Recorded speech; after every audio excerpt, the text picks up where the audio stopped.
So, hello everyone. So welcome to this series of transversal topic. Today we are going to have Maria Augusta Arruda. She's a head of researcher development at the University of Nottingham's Researcher Academy. Maria holds a BS and PhD in pharmacology from the State University of Rio de Janeiro, where she returned as a senior lecturer. Previous roles at the University of Nottingham include leading the program in drug discovery with Brazil and managing the university's strategic relationship with UK research and innovation and its councils.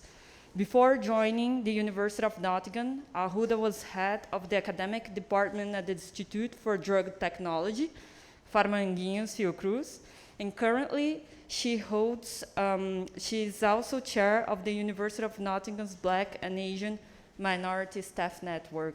So I would like to thank you so much for accepting our invitation, Augusta, to be here with us. We are very glad that the people online and the students here have the chance to meet you and to hear and to discuss such an important topic. So please help me to welcome Guta.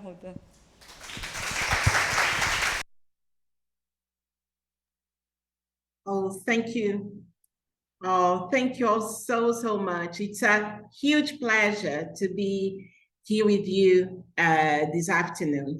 So the last time that I took part in this amazing program, I was in UK. Today I'm here sweating in Rio de Janeiro, as some would say, hell of Janeiro, because it's really warm and quite chaotic. But that's, compounds to the beauty of the place, I believe. So I thought that to talk about diversity, I would like to trace this parallel between diversity and sustainability in research, and how diversity is important for us to have a sustainable research ecosystem. And some might disagree with me, but I think that the research ecosystem that we've got today across the world is not as sustainable as it needs to be. So I'm going to start with some simple questions. 3 simple but big questions. So here comes the interactive part of things. I believe that people, they've got their mobiles close to them. And here we go. So hopefully you'll be able to follow this QR code. If you are using your computers instead, you can go to slido.com and type this hashtag followed by 7 digits. And then I'll need Natalia to let me know if I can go forward. For sure, I'm here. Are people doing the thing? Are they yes, following? Everybody's doing. Yeah. It's all set.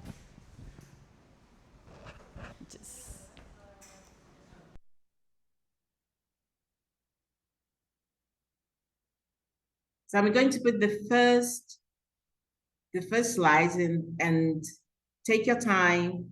It's all good.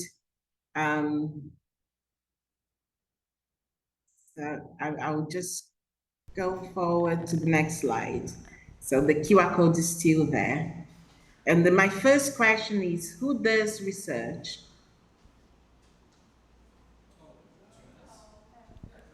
Are people typing? Oh, one participant typing. Yeah, one person's typing, 3. Oh, so 3, 4 people typing, and it's not showing. So I need to check what is going on. Oh, slides. Oh, here we go. Great, it's showing.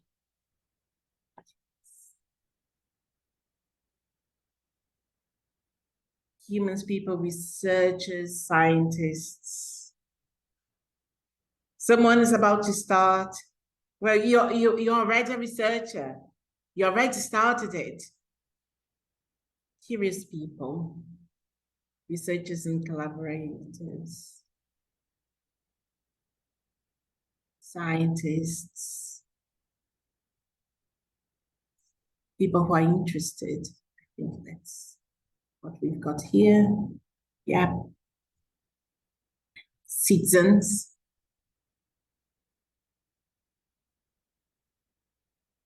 Right. So yeah, people do research.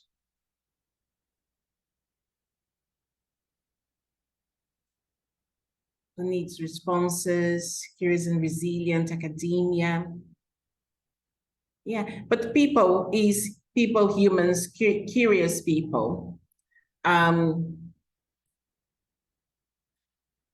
then you can answer me right now, and then it's just yes or no, and it's going to show up here as well. So do you think that every human, every person, so all the people, all curious people are able to do research? So if you could just reply yes or no here, so we can have an idea. So today, in the society as it is, does everybody, every human being can do research? Every curious person, every person that is curious and inventive.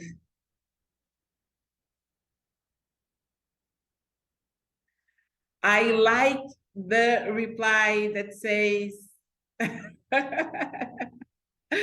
yes, but no. Yes, but no. And that is emerging and getting more people talking yes, but no. And that's really, I think, one of the things that we're going to talk about today. And I can see the yes, but no growing and become more prominent. So yeah, everybody has got the right to be curious, to inquire nature, to come with solutions. However, for some reason, not all of these people are currently doing research, because just like education, just like health, just like safety, doing research is seen as a privilege rather than a right. So I'm going now to change to the next slide. Why do we do research?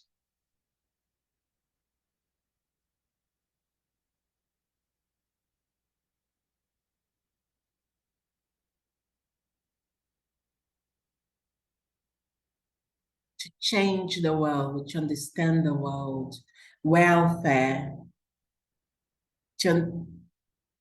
We are resilient and we go for solutions, to answer questions, to understand the world, to change the world, understand everything, to make the world better. Someone said illusion. Yeah, I think that sometimes we might feel that we are deluding ourselves, trying to, as it's can be seen as escapism, but it's quite all these things that you said, to take care of the world, to understand, to solve problems.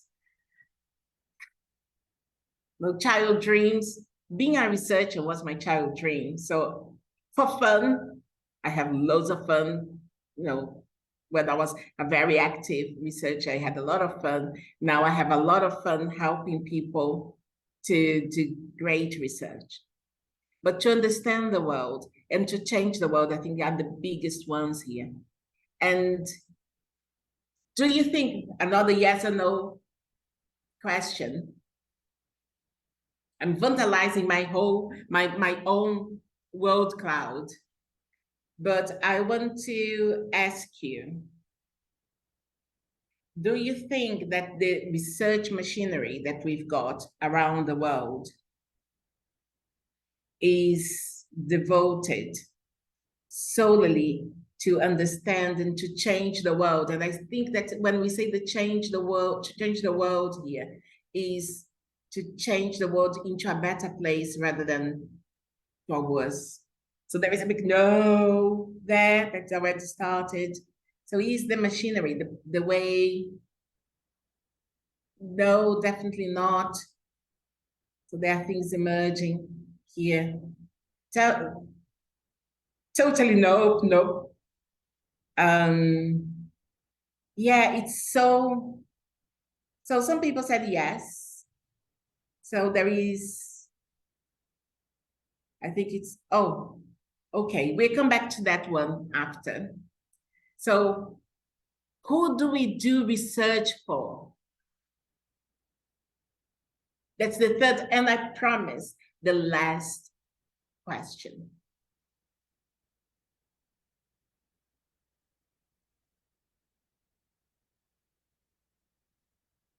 Scientists, society, for everyone in theory, the future generation, government, for the people, interests of the rich, made to serve interests, society. And I can see here that if we had the opportunity to divide this word cloud, we would have what we think science research is about and where, the aspiration versus the reality. So that's, there are many things, most each other, science, humanity, for people around the world, for those that have money, for people interested, for ourselves individually. But I think that, one, humanity, but it depends on the interest. I think that here we see that there is the aspiration. And when we think about the aspiration of why do we do research, or who do we do research for? Sorry, who do we do research for? Is for the society, it's for the common good, is for the prosperity of not only of humanity, but of the life enterprise in this blue dot in the middle of the universe. But then the reality can be quite different.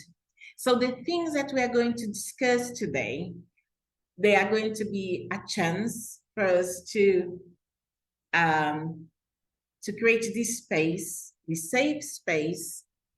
And I know that you've been in touch with many cool techniques, experimental approaches, concepts. But right now, I want us to be in this oasis, to breathe and think. Why do we do research? Who does research? And who do we do research for?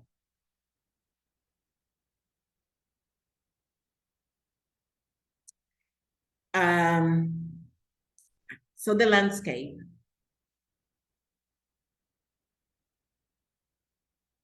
I know my first degree was biology. We don't have these things in Brazil, as many of you know. But if I were in US, I would say that I majored in pharmacology, but the degree was biology. And I was forced to do a lot of green things and ecology. And back in the time, I didn't realize how cool it was. And now I'm totally, I feel that I missed the chance to understand better.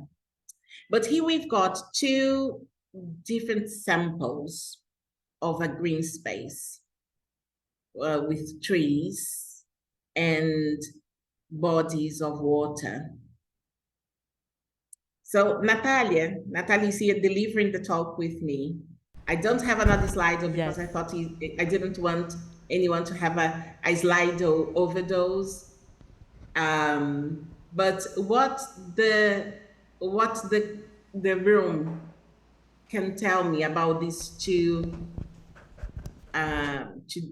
photos? Are they the same thing?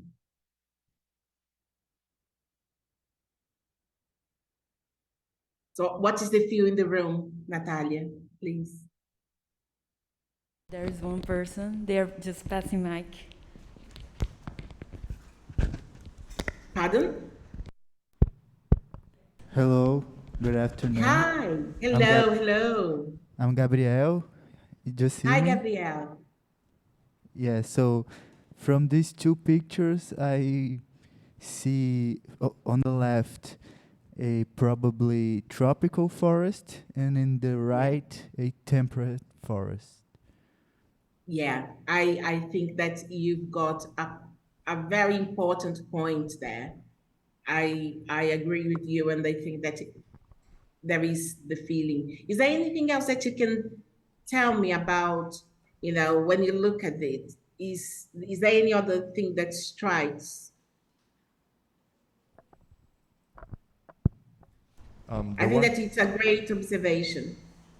The one on the left looks a lot more diverse Yeah. in terms of tree species. Yeah, it's quite different, isn't it? The one on the right is much more homogeneous. Thank you so much. That's great, and apologies for forcing you to interact with me. I hate being by myself, so it's a way of feeling that I'm in the room with you. So let's see if we are correct. When I go down to the soil, yes, one is more diverse than the other. What else can we get from these two different landscapes?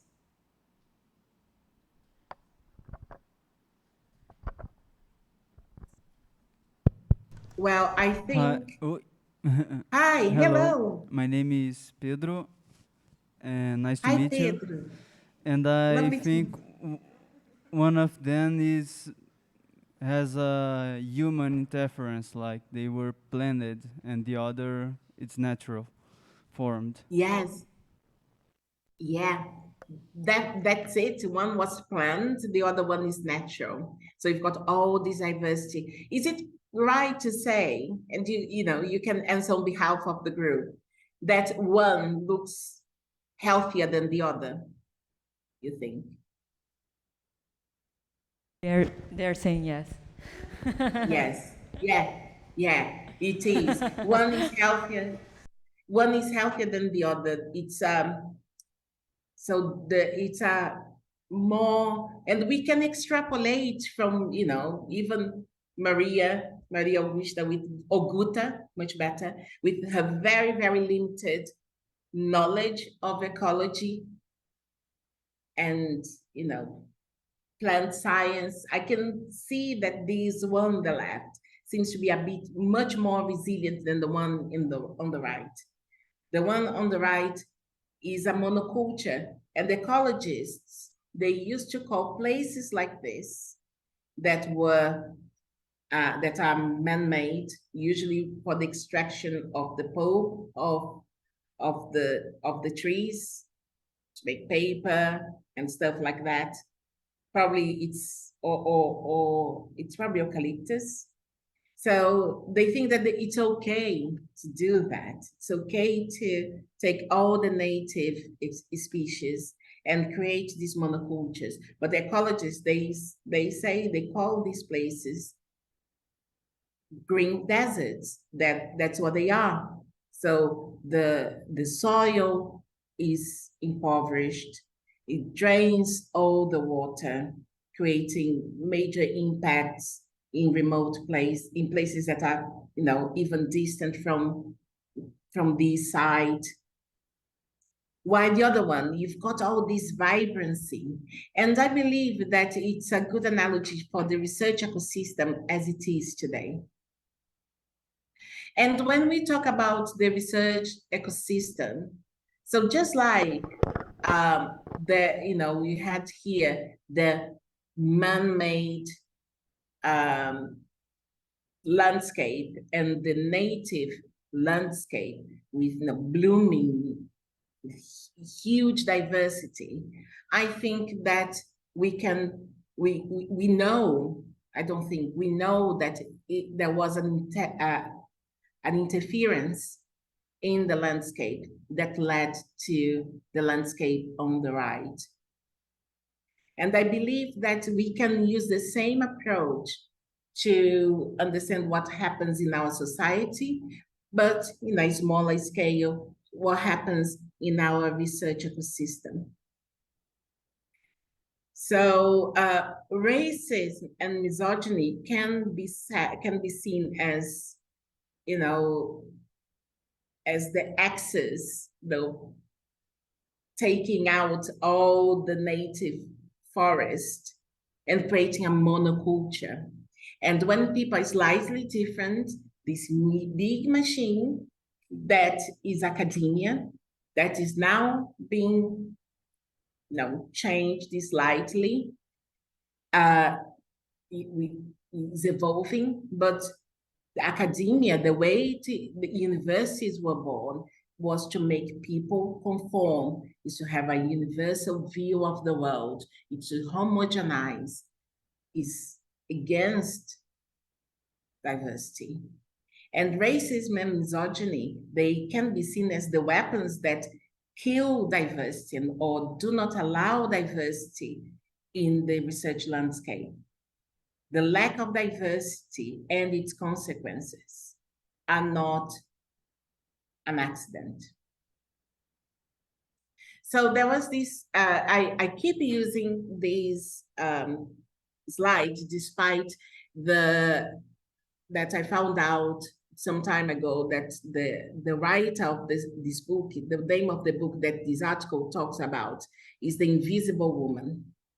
It's about a world, showing that the world was designed and with the intention to support men. So a world designed by men for men. And this author, she expressed some not homophobic, but transphobic views.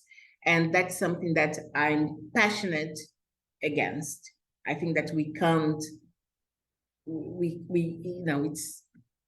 can't be hateful, particularly if you've got a platform. If you've got hateful views, you should keep them for yourself. But anyway, it is a book that says many things that are very, very pertinent, but I think it's already a bit outdated because it's not for every man that the world was designed for. It's a very specific kind of man. Just like during the Renaissance and then the Illuminism, the whole thing of the human, as the creator and the knowledge and all that. It was not for all humans. It was for a very specific kind of human. It was not enough to be European and white. You need to be this and very, very, very rich. In this case, the 21st century, I think that it's outdated because it's only views, the world that was designed by and for is by and for Caucasian, male, North American, European individuals. These people, they comprise around less than 9% of the world's population. So we've got a world that is designed for less than 10% of its whole population. So coming back to the room, so here, I'm trying to bring to our mind all the arboviruses, all the viruses that are transmitted by mosquitoes, and not only viruses, but pathogens.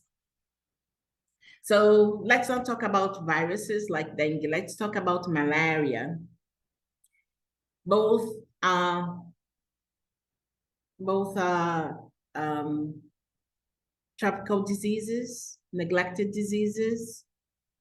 Malaria have the consequences that we know. Can I ask you, who does malaria kill? Anyone in the room wants to say, who does malaria kill? We have one person here. Just a Please. second.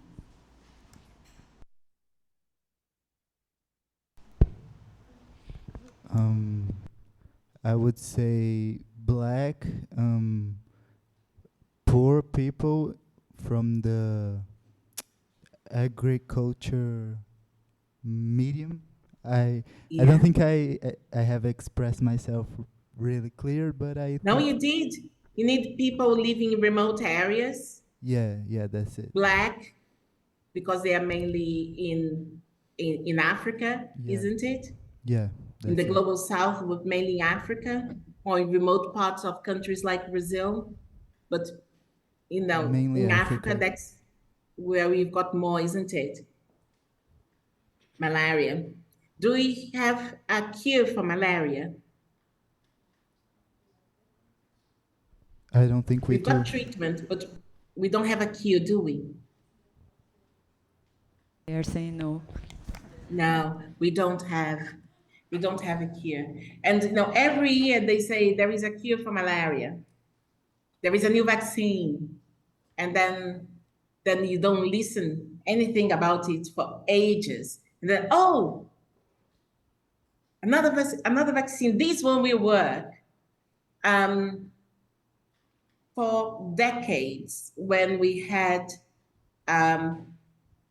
the vaccine, okay, different pathogens, different systems, but we had a vaccine against coronavirus that was a pandemic affecting the global north very, very quickly, developed very, very quickly. So when we think of malaria, malaria kills Black people, but it's not even there. You've got another layer of inequality. Malaria kills, is lethal to Black babies. The most fragile creatures on earth. Fragiles from a developmental perspective, because every babies are fragile, they need protection, but also because of the socioeconomic situation. We don't have, and malaria kills thousands and thousands and thousands of Black babies and other people in the global south every year. We don't have a solution for it.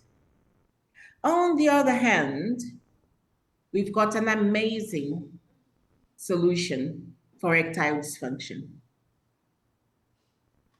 that affects, once again, I'm not saying that only affects rich, wealthy, white men, but those that will seek treatment for erectile dysfunction, that is a dysfunction, great that we've got treatment, but we can see here how, and it's a very crude way of showing where our priorities lie in research. That's why people say, oh, research is apolitical.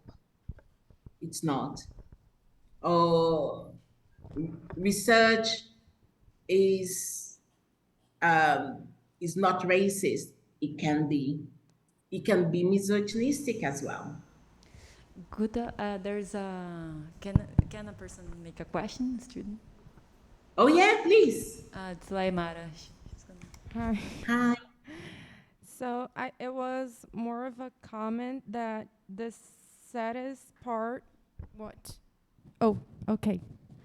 The saddest part is that sometimes we have solutions, but those solutions don't get to the people all over the world.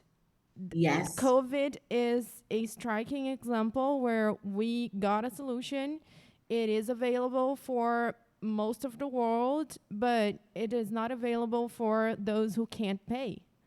So it's very simple. Indeed. You're poor, you're going to die. And that's happening, still happening in Africa, in most of the continent till today. And that's it. And then we have like those big OMS associations that recommended that the world took care of it and distributed the vaccines because it's a health problem, and that wasn't done. So yeah, we even when you get the solutions are still not for everyone.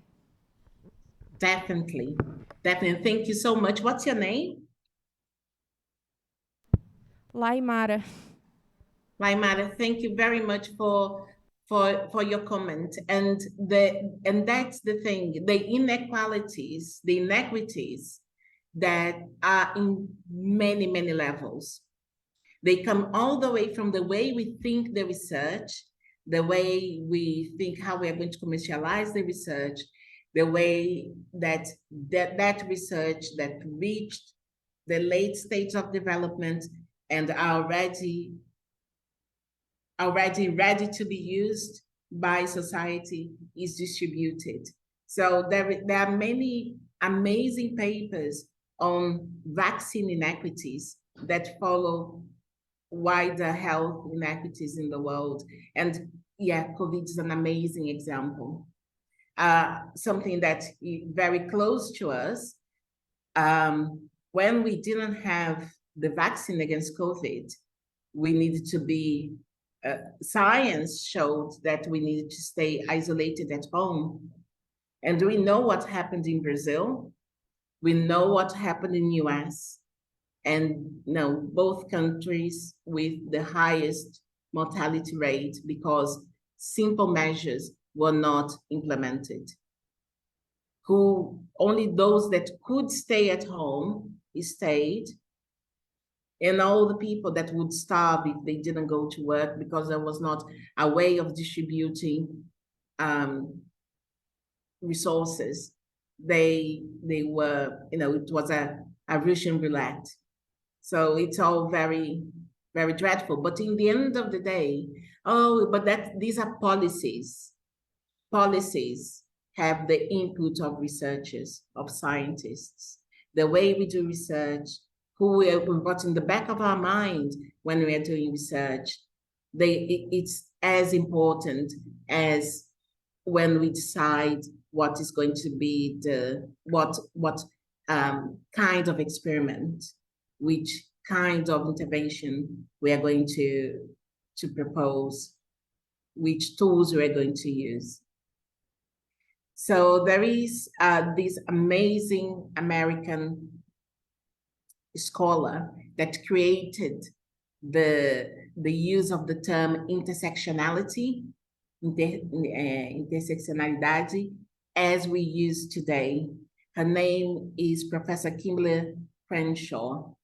And she says, and she keeps saying, and I watch one of her talks, it's on YouTube, Google her, you're going to see she's truly spectacular.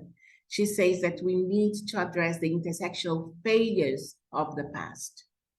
A past that, in the case of Brazil, we know pretty well what it was and the consequences to this day and age. Research science is trying to move things around. And as I am much, much older than anyone in the room, I remember being the only Black person everywhere I went that was a research space. I was the only Black person in my class at university. Most of my time at school, I was the only Black person as well. And there was that thing,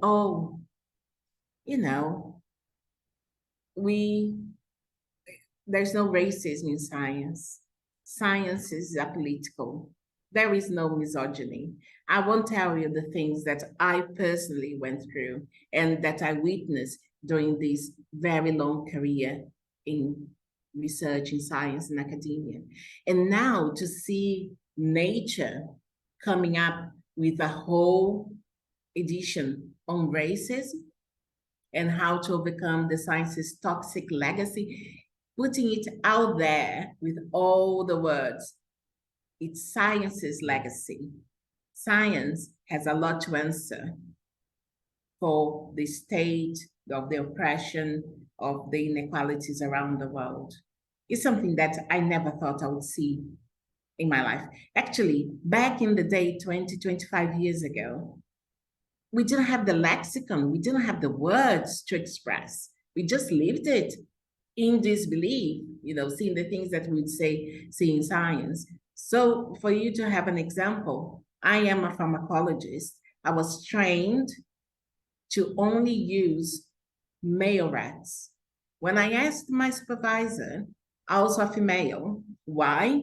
And she obviously was taught by another person that said exactly the same thing. Women are very complicated.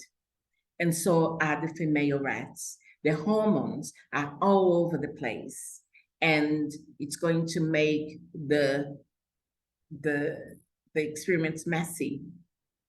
So we were there trying to find drugs and only using half of the population, be it rats. And when we see in clinical trials, drugs that kill women literally because they were not, the physiology, the female physiology was not assessed properly.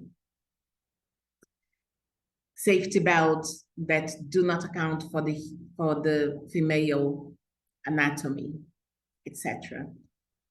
But racism is really, I never thought we'd see anything like that. And the Wellcome Trust, that is one of the greatest or largest funders of research, of health-related research in the world, they came with a statement to say that they understand, that they recognize that they perpetuated racism, and that now they need to develop anti-racist principles so they don't disadvantage Black and Asian minority ethnic individuals that want to do research, that apply for funding, but because of a number of reasons can't get that funding. Because I will tell you why I think it's the case later. Another very good example, a paper on Science talking about the ecological and evolutionary consequences of systemic racism in urban environments. Racism being quantified. That's superb. That is truly amazing. I never thought that we would reach this point of saying, yeah, that's what racism does, and using the tools that were used for centuries to say that racism doesn't exist, or that, not for centuries to say that racism doesn't exist, but to say that some people are inferior to others, and more recent being used to say that racism doesn't exist, are being used to allow us to understand the consequences, both in the ecology and the evolution of racism. Guta, there's a question here. Oh, yes, please. Okay. Hi, Gabriel again. Hi, Gabriel. I wanted to ask you if you know how many of these authors are in fact Black. Do you know that? I know that I don't know how many. That's something we can do together. We can check the names. That's a good exercise for us. But you can see that there are some Latinx, at least one Latinx author here. And I think that's something that is really, really important. While people that have been not only neglected by science, but neglected by society, if they, in my case, we don't occupy these spaces, things like these are not going to happen. And a lot of these recognition of the scientific space came after George Floyd's murder that had a massive impact.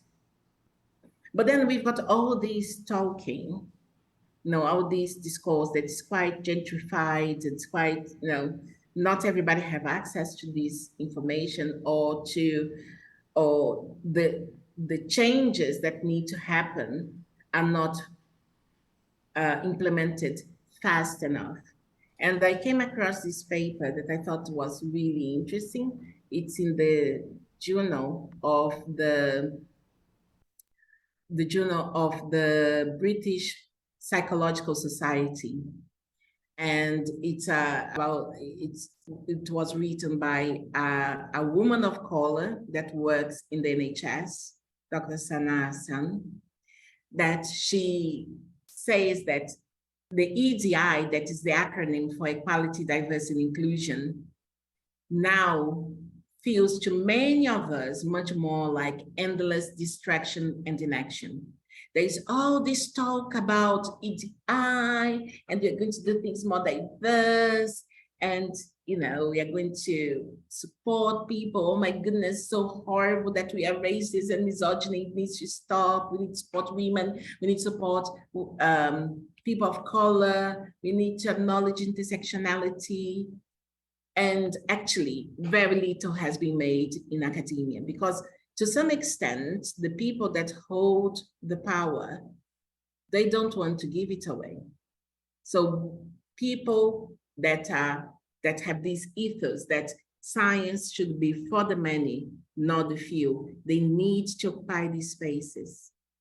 And for example, I am a woman of color, but I'm not a member of the LGBTQI+ community.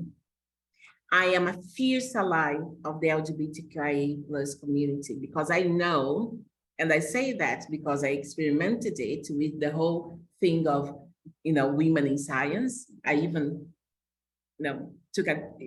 was privileged enough to be acknowledged as a woman of science. I know that focusing only on gender failed miserably or the protected characteristics. So when we think about justice, when we think about equity in research, equity in academia, equity in education, equity in health, equity in society, if it's not for everyone, it's to no one. And here's the proof that it's not a choice.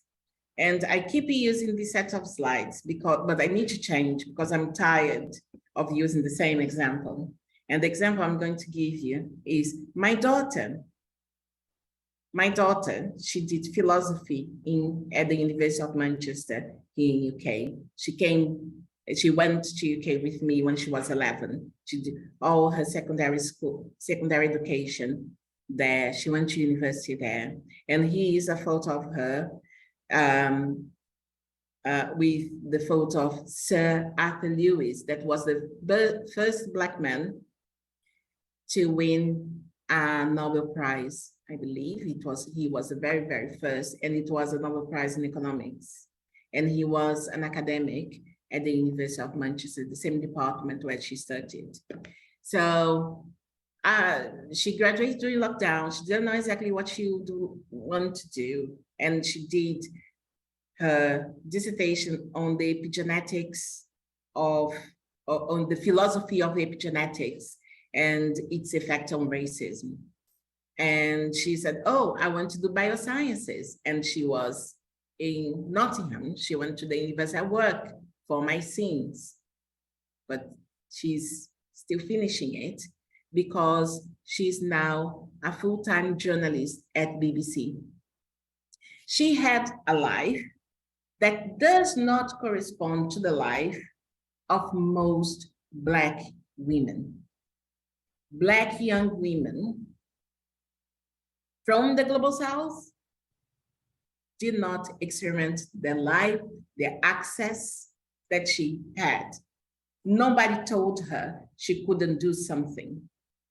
We are poor, but not poor enough to restrain her from doing what she wanted to do. She had access. She was surrounded by academics all her life. It's another way of living. On the other hand, there is this absolutely goddess. And I love my daughter. She's great. She works really, really hard. But we can't deny the access and the privilege. And here's Tommy Akimbadi. She's a first generation British person from Nigerian descent. First generation to go to university in her family. She graduated with a first-class degree on the very top of her class, with a bachelor degree integrated with a master's degree in neuroscience. Tommy spent 3 years trying to get a PhD position. And while she was still an undergraduate student in Nottingham, she created the Black Women in Science Network that I'm very, very honored to be the advisor. She created the Black Women in Science Network as an undergrad, without access, without knowing people in research, but feeling so deep inside her that she wanted so much to do research, because she created this because she couldn't see how she would fit in all those possibilities that science, that research could offer. After some time and some coaching, and because we know there are many secret handshakes in academia, she got a position at the University of Cambridge, and she's now doing the PhD there. She worked selling hot dogs. She worked cleaning places. She worked the most basic position in a routine lab in a hospital, so she could be close to science, close to a lab environment. How, and like Tommy, how many people like that in Brazil? Maybe some people in the room, here together today. So what I feel very passionately about is that these people that managed to get there, they should be acknowledged by their wonderfulness and not made as an example of saying, oh, you see, anyone can do that. Look at Tommy. No, Tommy, she did that because she's exceptional. Because despite having no connections, not understanding the landscape, not having money, she went there and fought until she got a place. So we need to, the meritocracy for the world that we live in, the world today, it's a farce that is there solely to support the people that have access, that are privileged. You don't need to believe me, because in the end of the day, what I just told you is anecdotal. Two very different stark examples of two young Black women, in this case, not in Brazil, in UK. But then there was this paper that was published last year that became I've got a copy of this paper wherever I go.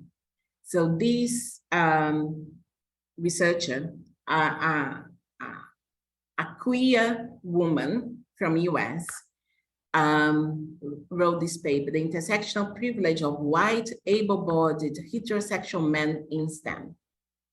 So a very well-designed study with including over 25,000 individuals to see how they fare when it comes to privilege or lack of privilege. So you can see here in the beginning of the x-axis. So, you know, the first column that is then 0 is white heterosexual men without disabilities. Just to make it a bit easier. So it's the first box. And then they create this scale of disadvantage in experiences of social inclusion in academia. So heterosexual white men, able-bodied, are followed by heterosexual white women without disabilities, then heterosexual Black men without disabilities. In between, we've got people, Asian men, Asian women, Latinx.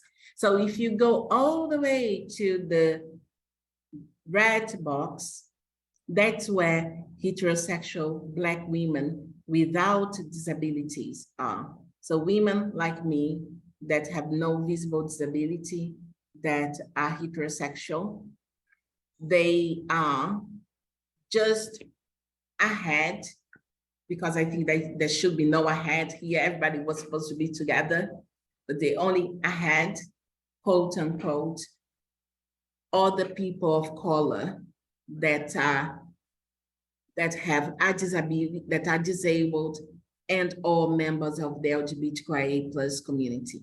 So this paper is great, you know, if people can't grasp with the concept of intersectionality, here is intersectionality in a graph that any researcher can understand. So if we put together heterosexual white women without disability and heterosexual Black men without disability, say, oh, you know, we just put one close to the other and you're going to see where Black women are going to be. It's just, you know, the compound of the two disabilities, just a little bit more disadvantage. No, the intersectionality with not only with race, but disability and sexual preference have exponential effect on disadvantage. You can see here, the very end of the scale, that's exactly where LGBTQ plus Black women with disabilities are. And then I'm not going to spend too much time in this graph, but you can see that the white part of the bars, they are there to say things that can't be explained by anything. What is this thing that they are considering? Family responsibilities, work effort attitude, job characteristics, background characteristics, human capital. For social inclusion, over 86% of the difference between white men and everyone else can't be explained by none of these things. Harassment, 81.12% of the difference between white able-bodied men that have very little harassment report compared to everyone else. 81% can't be explained by anything. Oh no, it's because the job is a job that, you know, people are less friendly. No, it's not. So can't be explained by this. And the only thing that has a bit of a component is salary, but all the more soft and incredibly damaging issues around social inclusion, harassment, professional respect, career opportunities, and persistence in progressing a scientific or academic career can't be explained by anything else but racism and misogyny. But there is the flip side of the coin. It's not only that we're excluding people and we are bad because we are, not being very nice with people. The whole ecosystem is missing out because we're excluding people. So that's another paper. The first one was Science Advances. This one, so, Science Advances, wow, I never published Science Advances. I would love to, never did. This one is from the proceeding of the National Academy of Sciences, also known as PNAS. That is the Diversity Innovation Paradox in Science. It's getting old, this paper. It was published in 2020, but had gone through the mill before that. So once again, they took like over 25,000 theses in the United States. And they used some very cool data analysis. I understand nothing, but I am a primate. I like colors, I like shapes. So that's why I put these graphs here in the hope that someone in this room is going to understand. I just think it's very, very beautiful. In this paper, they proved that analyzing data from nearly all US PhD recipients and their dissertation across 3 decades, they found out that underrepresented students represent at a higher rate than the majority students. However, their contributions, they struggle to get there. They get there, they perform better, they innovate more, but the innovation that they bring to the system after going through all those hurdles is not uptaken by the system because people don't think it's that great.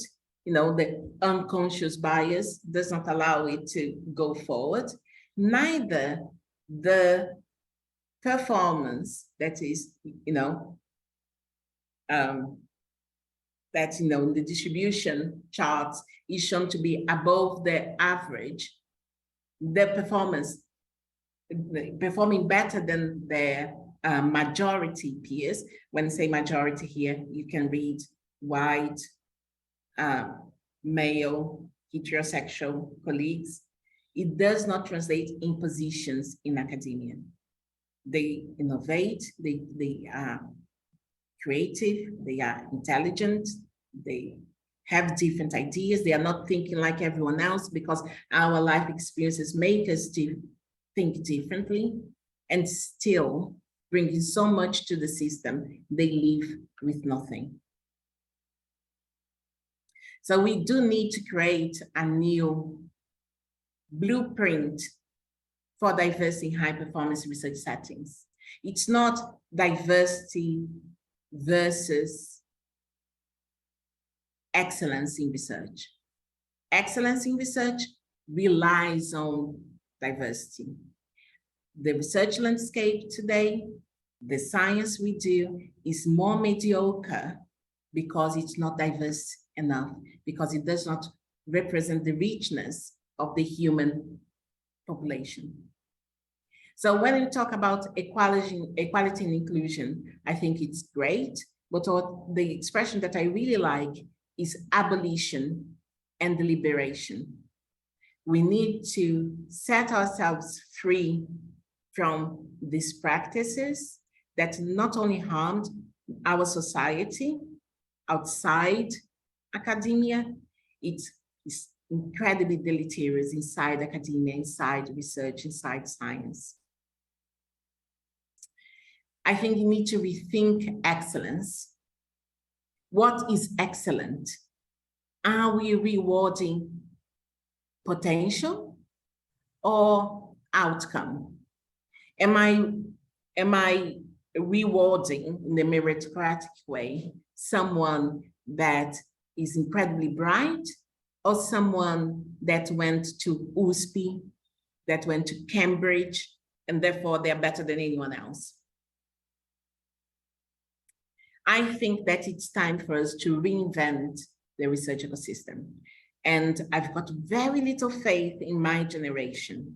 That's why I'm here talking to you, because, Soon I'll be gone, retired, hopefully, if not worse. And I will be watching you making the change, the tidal change, the massive change that our research ecosystem deserves. Because only this way we are going to rebuild communities. We are going to recreate connections. We are going to live in a world that's truly inclusive and welcoming. And when we think excellence, I think that there are a few things we can reflect. First of all, I think we need to be empathetic. Not empathetic because we are nice and good people. Use empathy as a strategic tool. We need to give every chance to creativity. We need to unleash creativity, allow people to be creative. And allowed to be creative is doing things in a different way and give them space to do that. We need to democratize opportunities. We need to be responsible and accountable. We need to understand that as scientists, as researchers, we are responsible for the prosperity of the human enterprise. And obviously, the amazing ecosystem that surrounds us. And only like this, we'll be able to emancipate ourselves and emancipate others. It's not something that came from Maria's mind, as the big, oh my goodness, how come? No, I'm here repeating and adapting what other people much cleverer, much wiser than me said years ago. In the case of Maria Montessori, almost 100 years ago. Paulo Freire, as we know, in the 20th century. This is the transformation. These are the people we need to look up to change the way we do research and to do the research the world deserves, and to create solutions that serve the many, not the few. What I didn't say in the beginning of the talk, and I brought to the end, because I didn't want you to leave this talk deluded, is a disclaimer. Yeah, Natalia was so nice, in giving me the introduction. Very recently, I became a fellow of the British Pharmacological Society. I've been around for more time than I care to count. I had many of the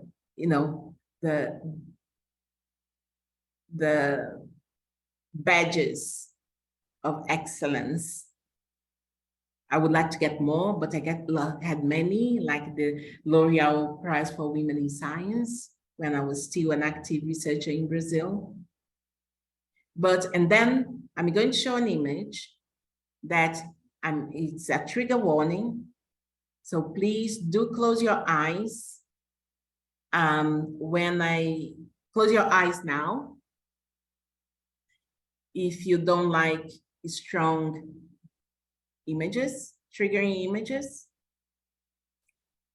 Natalia, can I go ahead? I can see the some room. people are closing, but only those who are, for the trigger thing, right? Yes, yes. Yeah, who were willing to see that. Okay. Okay. So I'm going to put now the next slide. Oops, no. Here, that's the one I want to show.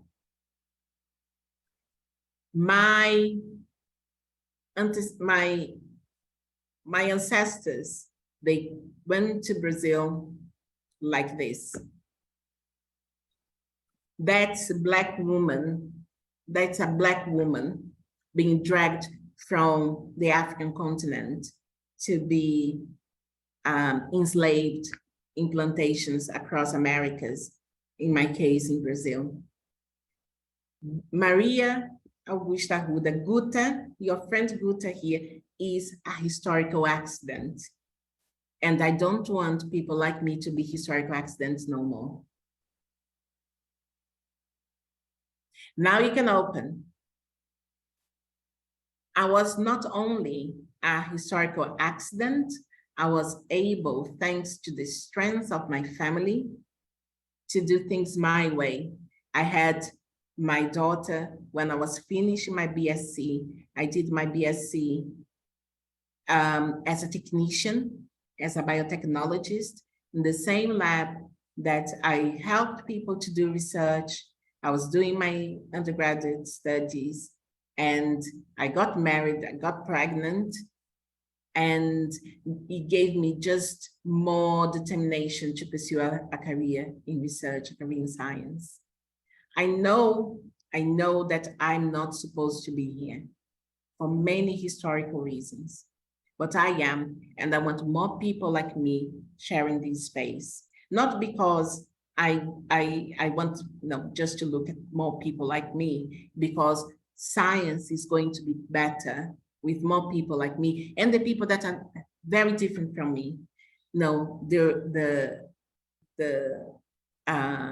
originary people of the Americas, all the people that have had their ambitions curtailed because of where they were born, where they live, the language they speak, how they pray, the color of their skin, who they decide to love,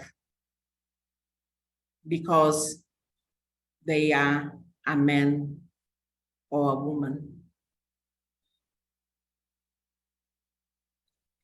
And here are three amazing women that I had the chance, these three doctors, these three PhD holders, they are part of the first cohort of affirmative action at the State University of Rio de Janeiro, UERJ. I taught pharmacology to the three of them, the people that went through affirmative actions, quota at UERJ, so it was early 2000s. I was already teaching there. I heard the most horrible things. They will not catch up. They are not good enough. So he's Dr. Ana Paula Oliveira, that is an associate professor at the Federal University of Rio. Dr. Natalia Felizardo, that has a very good position in Rio's blood bank, where she does research as well. Dr. Gilane Silva, that is a bit of a celebrity here in Rio, in the channel. She, after doing her PhD in biochemistry, she decided to go into fundamental education, and she's amazing. So these are the scenarios that the generations before and mine are leaving to you. If things were not good enough, with hunger, glaciers melting, plastic in the ocean, the nuclear holocaust never too far away in our thinking, droughts, floodings. We had a horrible flooding here in Rio. I think that there was a horrible one in São Paulo as well this week. Extreme temperatures, violence against minorities, and COVID, just as the icing on the cake, as we say here, the cherry on the top of the cake.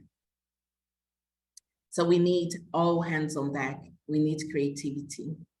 Creativity and diversity is not only how we look, it's how we think. Never think that you need to conform and think like everyone else.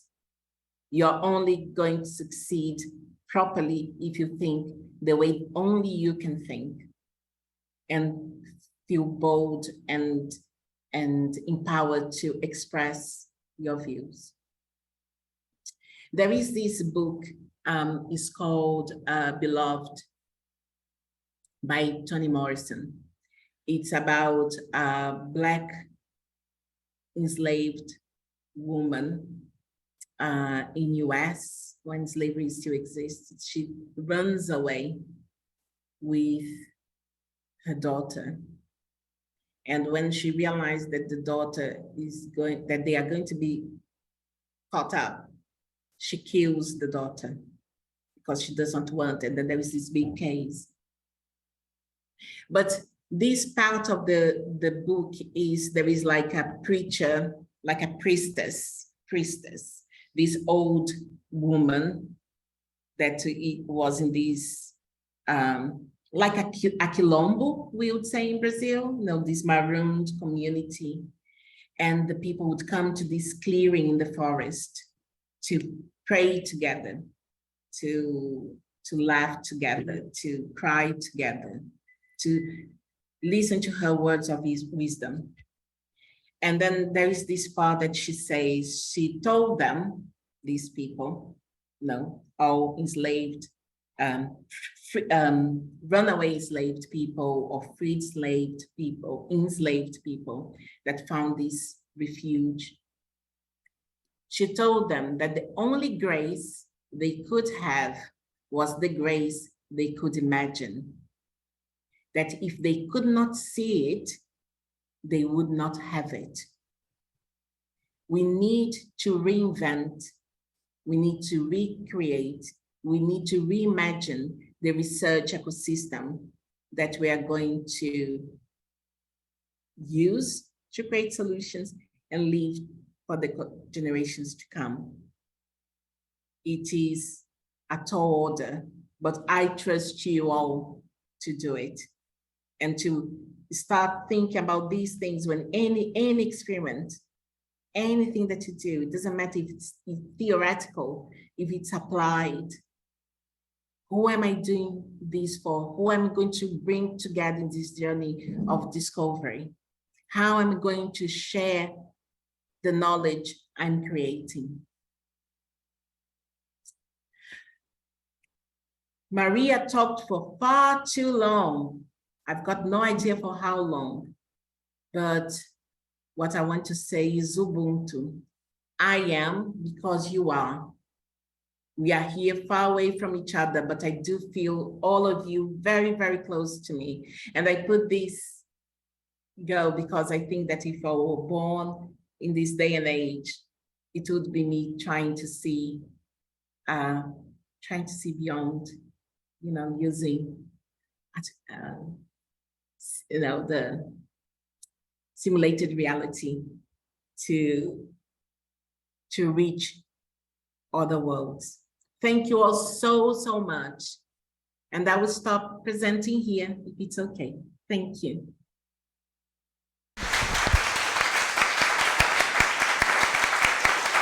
And I'm here for questions, to listen to you. We still have a bit of time, so let's make the most of it. Oh, thank you very much, André. Thank you, that's very kind. Good, I don't know if you could hear, they were clapping. So let's open to questions, if there's one here. Sure.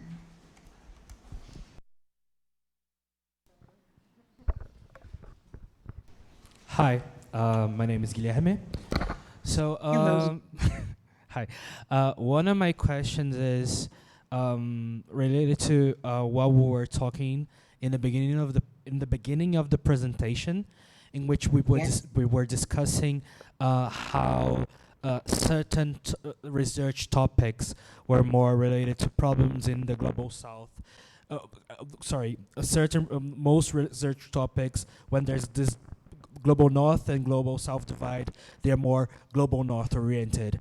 So I've been thinking about this for a while, and I'm constantly worrying about funding for this kind of research, right? Because to find funding for research that is not meant for rich people is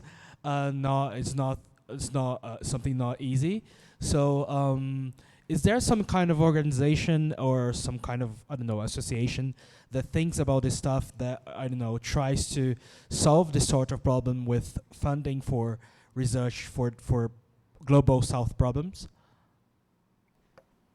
Thank you very much for your question. And so, yeah, there are some organizations. There is the World Academy of Science that used to be called the Third World Academy of Science, TWAS.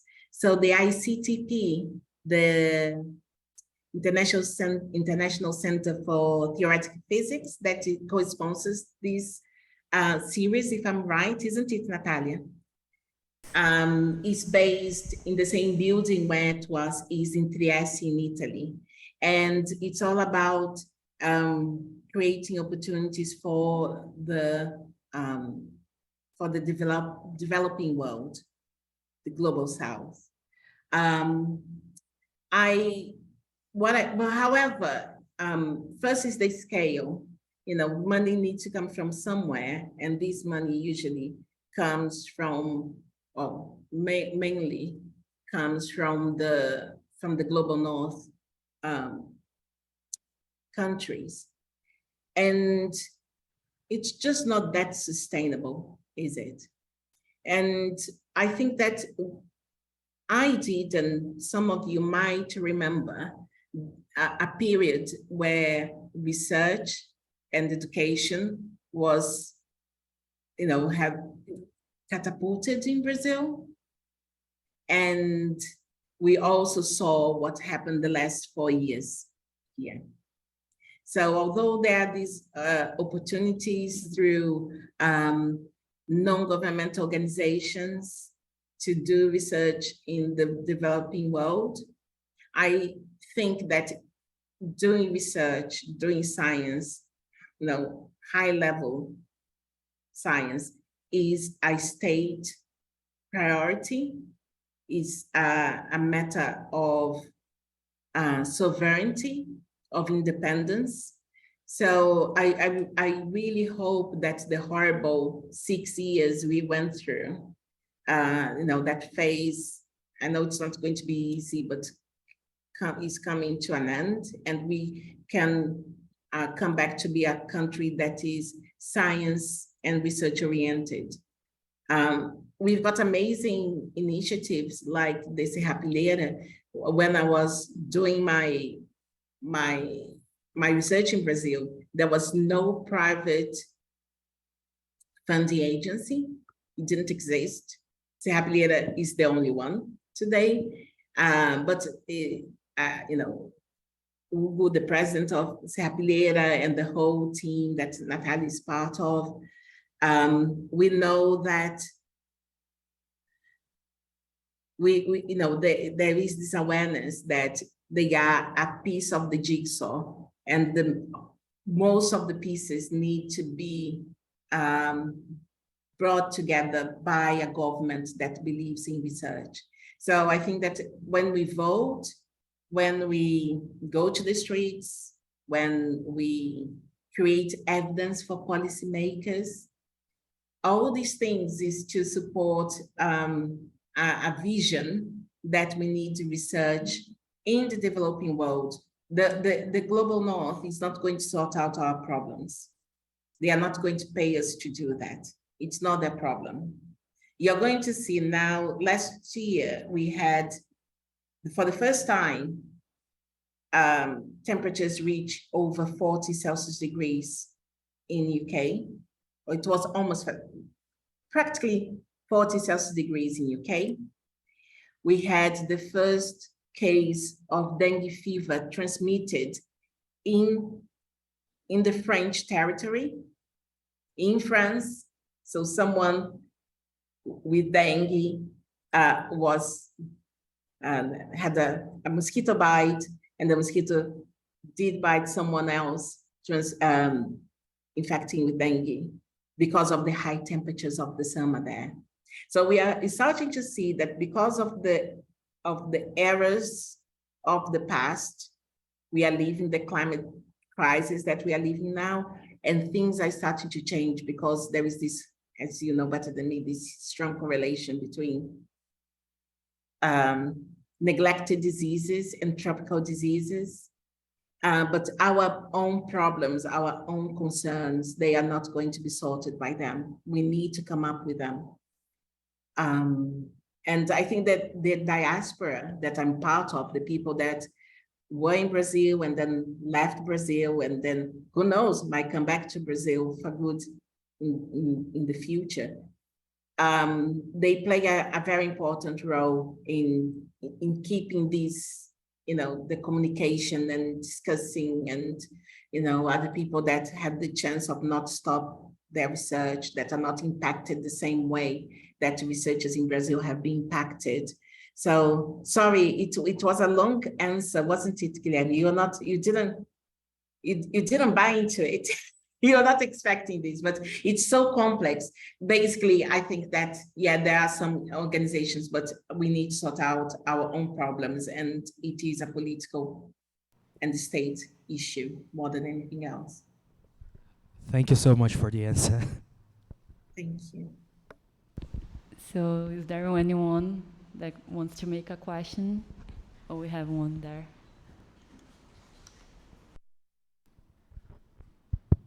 Hi, I am Luigi. I'm here. I don't know if you see me. Hello. It's more like a comment than a question. It's interesting how racism, misogyny, like go through every minority group. Like most people that are in the less prestigious courses of Brazil are poor, or are poor black people or women. So it's interesting how these minorities came together. And there's a documentary, I believe that's from UFPR, where I am from, of a professor named Mega Hayara Gomes. I don't know if you know her, but he's black. I don't know if there's an English word for this, but she's a black travesti. And oh yeah, she's a trans woman. yes, but she called herself travesti, so I called her like this. So Yeah, I understand, and I think I totally see that reclaiming something that people, yes, yeah. and there's docs like her history and the something that you said, like she getting a PhD degree, and she being the first black trans woman to get it is not a reason to celebrate. It's a reason for her to denounce. And Yes. her doc is named A Margem que Migra para o Centro, and it's very interesting. Beautiful. Oh, thank you very much. I took the note, and what she said, a margem que migra para o centro. So the lady that I said, Toni Morrison, lady, she's a Nobel laureate, Nobel Prize laureate and everything. And she was a black woman. She died a few years ago. She used to say, and maybe Megan got inspiration for her, that I got the border and claimed it as the center. So I'm always bumpy with the name of her documentary, and I'll follow up. Thank you so much. That's very generous of you. Share it with me and the whole group. Does anyone have? Oh, there's a question there. They're just passing Sure. microphone. Hello, Maria. My name is Paula. I'm not sure. Okay, I'm right in the front. I believe you can see me. Honestly, I don't know exactly how to phrase my question, because I think it's going to be half a comment, half a question. It's more of a discussion, because well,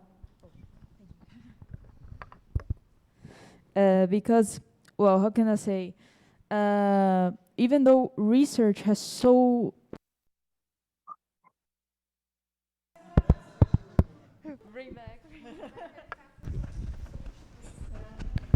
Okay, okay. It's because even though research has so many of those questions, at the same time, when I think of a domino effect of sorts, research is not like the first domino. Usually, it's affected by directly connected to education.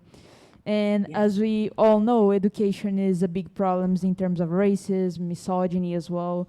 Most of the minorities do not have access to good schools, and therefore, most times they don't even have basic necessities. Maybe their families are in difficult situations. And this is like a domino effect. If they can't get good education, they can't go to the best schools because, as you said, which was a problem, we put more value in the person who came from the USP or big universities than the people who have potential. But sometimes Yeah. those people with potential are not even found because they can't reach somewhere they can be seen. So during this whole lecture, I was thinking, how can research work for the better of these people if we are like on the end of this domino effect? Because research is like a very high education thing, and especially here in Brazil, research doesn't receive a lot of resources to reach those people, and I think that's why, how can I say, divulgation through YouTube and social media, people who work with educational science education through social media has having so much focus, especially Attila in the COVID outbreak. Yeah. So I would like to ask your opinion, since you're someone who studied a lot more about this subject than me. What is the first thing that comes to your mind about what can our generation do in the research field to help the people, to help reach the people that needs it? Thank you very much. That's the million-dollar question, isn't it? I think first of all, I totally understand. I'm with you. You know, if you don't have, the worst is the primary education, less chance people have to reach secondary education and then reach high school and then go to university. So we've got all these domino effect that you said that, you know, culminates in being or not being a researcher down the end. And we need to do what we can where we are, isn't it? So I think that we should not feel defeated. As I told you, I showed the example of the three amazing women, you know, that were young women when I taught them. One of them is from a community, a favela in Rio. You know, these people, they obviously we wanted everyone to have access, and her access came from her resilience and determination, showing that she's above, you know, she's above the majority of people. But we can do things. One thing that is very clear that changes the narrative very clearly is first acknowledging that the inequity of our educational system and having a system of quotas, of affirmative action that is incredibly powerful. And we need to think that those people that perform well in the you know, among their peers, they've got immense potential and they are not going to drag anything down. And I think that from the elite, there is a big, I'm obviously sure should have take advantage of quotas, but it was the feeling of losing space. It was less easy to get into university because now you've got quotas and people that are going to perform not as well are going to get in. But imagine, you know, if you compound all the disadvantage that these people had throughout their lives and they get that close to everyone else that went to amazing schools, that never felt hunger in their lives, that went to Disney when they turned 15, that, you know, that you know, when they spend a night, you know, awake, is either studying or party instead of, under the bed because the police invaded their house. How can we, it's amazing that they got that far, and it's a very discreet way of acknowledging how exceptional they performed despite the circumstances. So that's something that is very close to us, much closer than basic education that we can support. Something else that I think is transformative, I don't know how it is now, but I think it's transformative in the way Brazil has seen research, is the scientific initiation programs. Because, the scientific initiation, for many people, it's the money to put gas in the car and be able to travel in the weekend. But for others, is what allowed them to continue in education instead of going to work. And, they are effectively working, but instead of stacking up shelves in a supermarket or in Amazon, they are in the lab socializing, demystifying research, demystifying who does research, realizing that, the head of the lab, that is a full professor, eats rice and beans just like he does or she does. So it's that Brazil has got, it's not only receiving examples from abroad, Brazil has got very good, has a track record of creative ways of, and there is something that is really, really mad. I don't think that scientific initiation programs were thinking about resolving inequities. I think it was a byproduct of a great idea, but that was not thinking about addressing inequities.